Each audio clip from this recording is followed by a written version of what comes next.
Dueweke.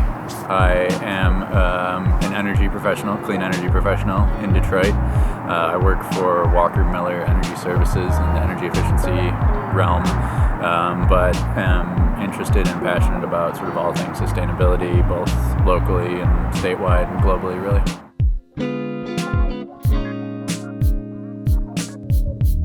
Well, I have kind of been drawn to the idea of renewable energy and clean energy since high school, maybe. That was kind of the impetus for going in, getting an engineering degree, wanting to sort of get into this sustainability industry through energy and through high-performance buildings.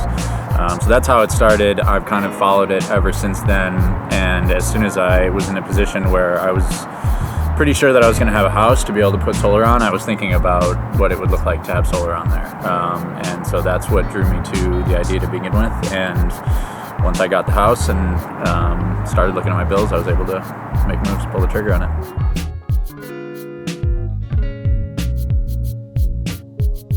Being in the energy industry, I kind of understood a little bit deeper than I think your average consumer would what goes into understanding the amount of outflow and the amount of usage that goes into your house, and why that's important. And so kind of was always doing, Excel sheets with my bills and understanding the kilowatt hours that my house was using, and that helped me get sort of a back of the envelope understanding of what it might cost and what the next steps would be.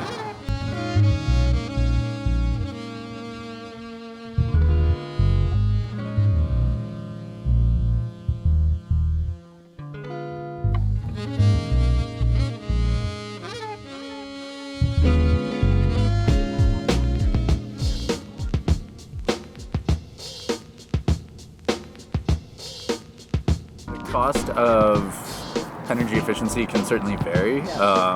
You've got your really low-hanging fruit where LED bulbs and some of the basic energy efficiency measures, even smart thermostats, are relatively inexpensive now. We've gone from seeing LED bulbs being like $5 or $6 a piece to being able to get a 5-pack for $5 or $6. So that's definitely a huge one because you can go from 100 watts to 15, 85% reduction for a couple bucks. That's huge, right?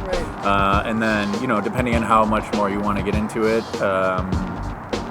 weatherization, upgrading your mechanicals. We do a lot of work in Detroit. You can see projects everywhere from a couple $1,000s to $7,000 or $8,000, and there's rebates and utility incentives that can help out with that too. Okay, cool.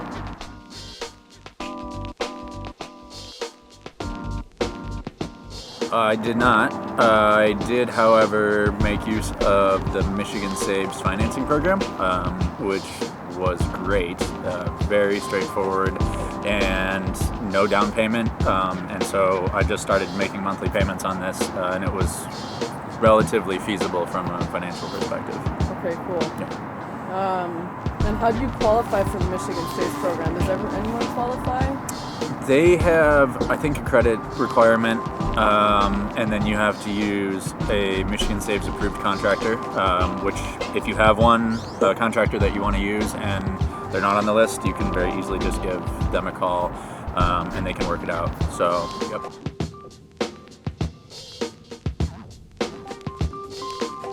The name of the company that installed the solar was Distributed Power.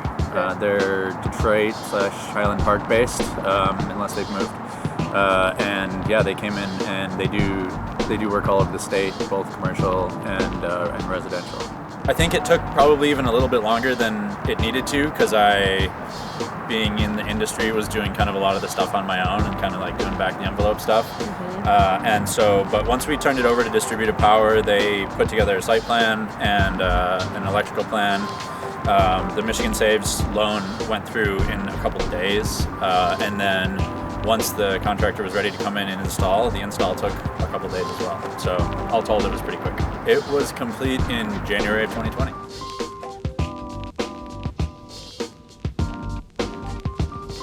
First thing that you'll notice is that this is obviously a flat roof, and so a lot of the solar you see installed is usually on a pitched roof or ground mount for residential systems. Got a relatively unique setup here. The solar panels themselves are mounted to these metal brackets, and the metal brackets are held down on the roof with these concrete cinder blocks. And the benefit of this system is this ballasted system is that there's no penetrations, there's no screws or bolts or anything that go into the roof. With a relatively new roof, that's huge because there's no, voiding the warranties with screws or nails or anything like that. So the system is, each of these panels is about 325 watts. They're strung together. You can kind of just see it right here. They're strung together with cable, one to the next. And then the system runs the length of the house. And then at the back of the house, it runs down to an inverter. And the inverter takes the direct current and DC power that is produced by the solar panels, turns it into an alternating current, AC current, and then it puts it into the electrical box at my house, the circuit breaker. And so from there, I'm either using the power or it's going to backflow out into the grid. That's how the system works.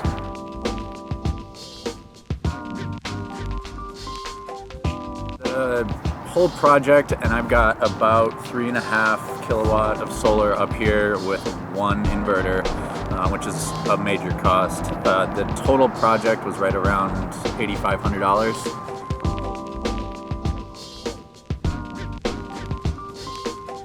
I think it'll end up being about 7 or 8 years. I've held just outside of the net metering sort of agreements, and so I'm getting less credit every time I send a kilowatt hour back to the grid. I think there's a lot that can be said about the value of solar, and there's a lot of great research done to say that the value of solar includes not only the actual energy, but all these intrinsic environmental and then social benefits that come with it. Yeah. So I'm a fan of sort of rethinking the concept of how we compensate people for renewable energy.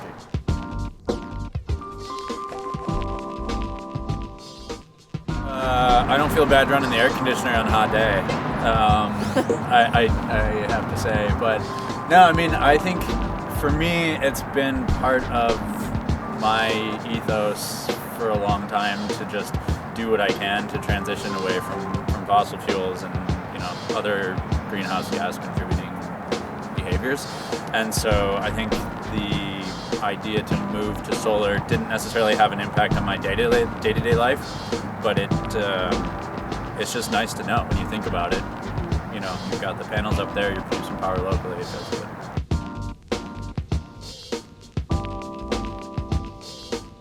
I think the number one thing is education. I think most people do not actually think about their energy and where it comes from. Most folks think about their energy about once a month when they get their energy bills or when the power goes off. Other than that, you flick the lights and they're supposed to come on. It doesn't really matter where they come from because that's not part of what matters to most people. Right. So letting folks know that there's a whole chain of things that has to happen to turn those lights on, and it usually ends with something being burned and gases going up into the atmosphere and creating adverse health conditions for our communities. If there was a better understanding of how all that worked, I think there would be more of an interest in energy efficiency and renewable energy.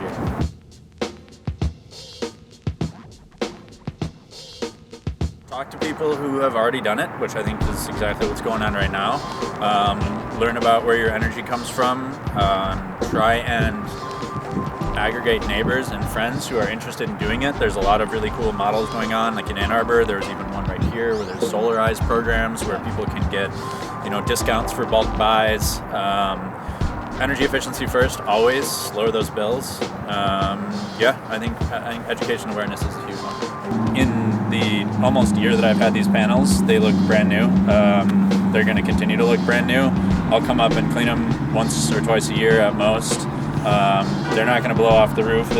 These are proven systems that have been used in hundreds or thousands of applications. The panels themselves are going to last 20 to 25 years, and that's just a great investment. And so I'm willing to come up against any myth that doesn't have to do directly with people not financially being able to purchase solar panels or that not being feasible for their house. If you can do it and you have the means, by all means.